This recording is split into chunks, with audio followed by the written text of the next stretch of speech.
Hey guys, so last night I attended the premiere of Beau Is Afraid, and I'm excited to give you my spoiler free thoughts on this film. Now, listen, Ari Aster is known for weird, bizarre movies, right? Hereditary was decent. It really came together in the end, even though there was some issues with it throughout, and Midsummer was just also completely bonkers, but a very good movie. Definitely upped the bar for Ari Aster films. Now, where does Beau Is Afraid fit? Well, I would say it is somewhere in the middle, and it is not necessarily a bad movie. Don't get me wrong. There is definitely an audience for this, and I am one of those people. However, I do think the mainstream audience, there's going to be a lot of people that are turned off by this film, which, first of all, it's 3 hours long. Like literally, I think it's 2 hours and 59 minutes. So it is 3 hours long. And it never really warrants being 3 hours long. Now, it tells the story of Beau, more or less from birth to death, although focusing really heavily on this one period of time in his life. Beau is played by the extremely talented Joaquin Phoenix, who honestly is like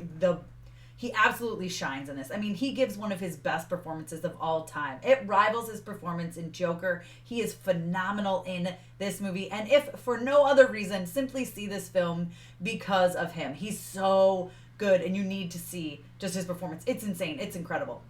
But this movie is so weird. So basically, Beau is dealing with some fears, right? I mean, Beau is afraid, right? He's literally afraid of so many things. He's afraid of spiders. He's afraid of people. Like, there's beggars on the street. He gets scared of them. Like, he's afraid of everything. He's afraid of performing making love, okay? Like, he's afraid of so many different things in his life. So this is a story about, maybe not being so afraid of things, willing to put yourself out there more, but it's also a story of being selfish. It's a story of a relationship with your parents, because he has this very unhealthy relationship with his mother. It's definitely a toxic relationship on both ends.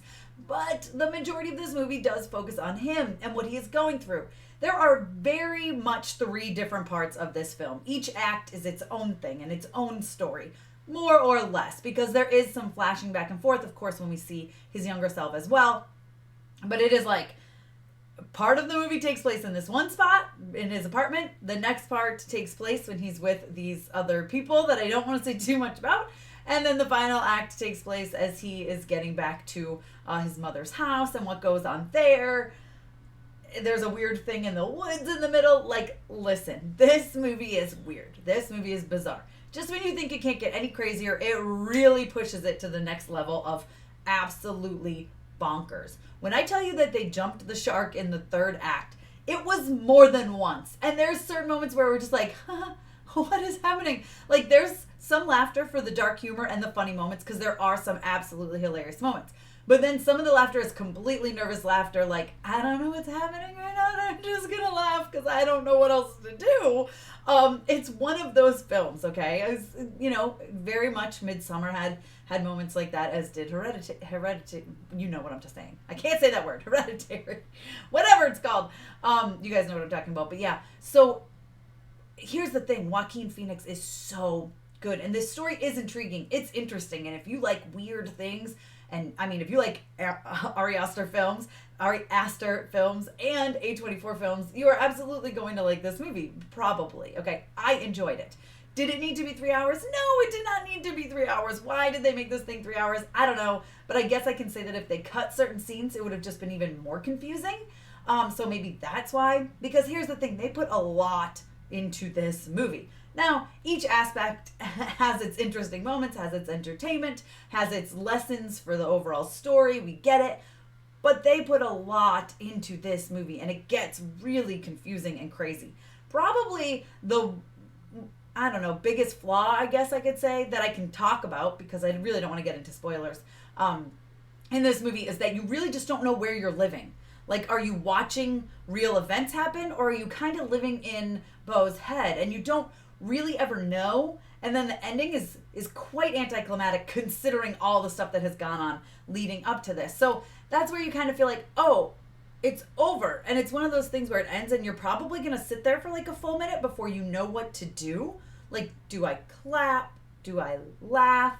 Do I smile? Do I just stare blankly at the screen? Like, what is happening? And that is what you get from this movie. For me, I absolutely enjoyed it. I think it is absolutely worth a watch if you are into weird movies and bizarre movies. If you are a fan of Aster, if you are a fan of A24. If you're not, and you don't like weird things, and you're very much a mainstream audience person, this is not for you. You will probably not enjoy yourself. And remember, it is 3 hours long, so please take that into consideration. It is long. It feels long, okay? Like, there's times when you're like, oh, it's wrapping up. Oh, no. Okay, they're moving on to the next thing. Here we go. And it's strange. And then things go, like I said, completely off the rails when you get to the end, but in a way that I thoroughly enjoyed. I laughed a lot in the first act and a lot in the second and a lot in the third act. Second act was a little, it has its moments, but it's more on edge in the second act that you're like, what is going on? What is actually happening? And so overall, I did really enjoy it. Like I said, I'm going to give this movie a 3 out of 5 because I had fun with it. I enjoyed it. I didn't like it as much as Midsummer.